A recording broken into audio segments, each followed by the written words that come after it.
প্রায় ফেসবুকে এমন পোস্ট দেখা যায় যে মহিলা ও পুরুষের নামাজের নিয়ম কি এক, এটা সঠিক কিনা। নামাজে নাকি নিয়ত করা বিদআত, এটা সঠিক কিনা জানাবেন। নাপাক শরীরে কোনো কিছু ধরলে সেই জিনিসটাও কি নাপাক হয়ে যাবে?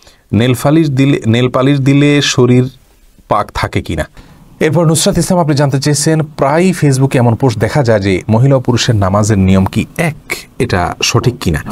দেখুন, মহিলা এবং পুরুষের সালাতের নিয়ম নিয়ে আমরা একটা ভিডিও করব, অনেক দিন থেকে আমাদের ইচ্ছা, কিন্তু সময় সুযোগ হয়ে উঠছে না।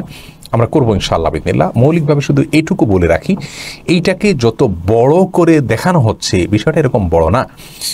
একটা কথা ডক্টর খন্দকার আব্দুল্লাহ জাহান ভালো বলেছেন, আমরা বিভিন্ন সময় কোট করি, সেটা হলো মেয়েরা যদি হুবহু ছেলেদের মতো সালাত আদায় করে, কোনো পার্থক্য না রাখে, তাহলে পৃথিবীর কোনো আলেমের মতে, হানাফি মাযহাবেরও কোনো আলেমের মতে ওই মেয়ের সালাত হবে না, এরকম না।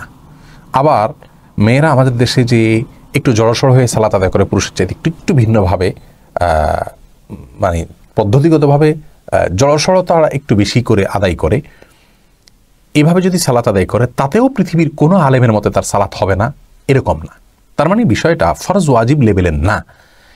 এই বিষয়টাকে নিয়ে আমরা যত আধা জল খেয়ে নামছি এবং মানে এমনভাবে বলছি যেন সালাতই হবে না, এটা হলো আমাদের বাড়াবাড়ি এবং সীমালঙ্ঘন। তবে মৌলিকভাবে এ বিষয়ে দায়িক বিভিন্ন আলোচনা এনে আমরা কথা বলবো আল্লাহ চাহেন তো।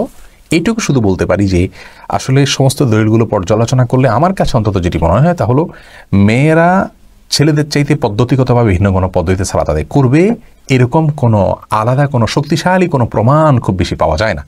তবে হ্যাঁ, সৃষ্টিগত তাদের শারীরিক অবকাঠামোর কারণে তারা কিছুটা জড়সড় থাকবেন, এই বিষয়টি বিভিন্ন আসার থেকে যেমন বোঝা যায় এবং সমকালীন বিশ্বের এমনকি সৌদি আরবের সর্বোচ্চ পরিষদের অনেক ওলামা ইকরাম, বড় বড় কেবার ওলামাদের মধ্যে থেকে অনেকেরও পরামর্শ দেখা যায়। কিন্তু তার মানে এই না যে পদ্ধতিটাকেই পৃথক করে দিবে সম্পূর্ণ।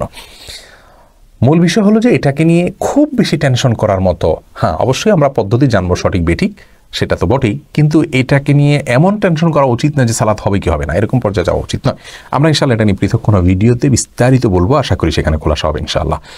অদ্রিতা রুহি আপনি জানতেছেন, নামাজে নাকি নিয়ত করা বিদআত, এটা সঠিক কিনা জানাবেন।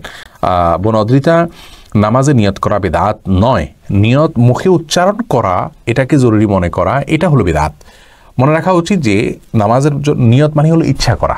নামাজের মধ্যে নিয়ত তো থাকতেই হবে। আমি কি নামাজ পড়ছি সেটা আমার নিয়ত যদি না থাকে, মনে যদি ইচ্ছা না থাকে, তাহলে এটা কেমন নামাজ হলো? অবশ্যই নামাজের মধ্যে নিয়ত থাকতে হবে, কিন্তু নিয়তটা হলো মনের ইচ্ছা। আপনি কি নামাজ পড়ছেন, আপনার মাথায় আছে, স্মৃতিতে আছে, এই মানে হলো আপনার ইচ্ছা আছে, বাস নিয়ত যথেষ্ট। এটুকু নিয়ত থাকা জরুরি। মুখে নিয়ত উচ্চারণ করা এটা কোরআন হাদিসে নির্দেশিত বিষয় না। এরপরে আশরাফ আলী জানতে চান, নাপাক শরীরে কোনো কিছু ধরলে সেই জিনিসটাও কি নাপাক হয়ে যাবে? না, এরকম কোনো কথা নেই। নাপাক শরীরে কিছু ধরলেই নাপাক হয়ে যাবে এমন কোনো কথা নেই। শরীর নাপাক হলে ধরলেই নাপাক হবে না। নুরুল আজিম আপনি জানতে চেয়েছেন, নেল পালিশ দিলে শরীর পাক থাকে কিনা। নেল পালিশ দিলে শরীর নাপাক হয় না, কিন্তু নেল পালিশ দিলে অজু হবে না, আপনার নামাজ হবে না। যার কারণে মেয়েরা মাসিক অবস্থায় নেল পালিশ দিতে পারেন, কিন্তু যখনই তার নামাজের অপশন চলে আসবে, সাথে সাথে নেল পালিশ পরিষ্কার করে নিতে হবে, যাতে করে অজু করতে পারেন। কারণ নেল পালিশ দিলে আলাদা স্তর হয়ে যায়, আপনার অজু হবে না।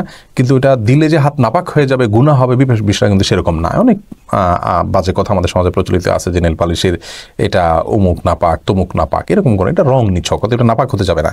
কেন? এটা নাপাক না, তবে এটা ব্যবহার করলে অজু করা যাবে না, বিধায় অজুর আগে এটা চেঁচে ফেলতে হবে।